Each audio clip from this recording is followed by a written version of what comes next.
আসসালামু আলাইকুম। আপনারা কেমন আছেন? আমরা দোয়া করি আপনারা ভালো আছেন। দেখছেন রাজশাহীতে কত বৃষ্টি, ঝড় বৃষ্টিতে গাছপালা ভেঙে যাচ্ছে। আপনারা তো দেখছেন, দেখুন কত ঝড় বৃষ্টি।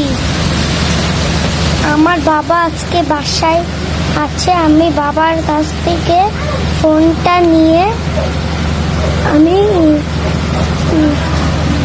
আমি ভিডিও করছি। দেখুন কত গাছপালা ভেঙে যাচ্ছে। ডুমুর গাছে ডুমুর ধরেছে। দেখুন আমার ছোট ভাই অনেক কান্না করে বাবার জন্যে। আপনাদের বাচ্চাও কান্না করবে। আপনারা ভালো থাকবেন। ঈদের শুভেচ্ছা।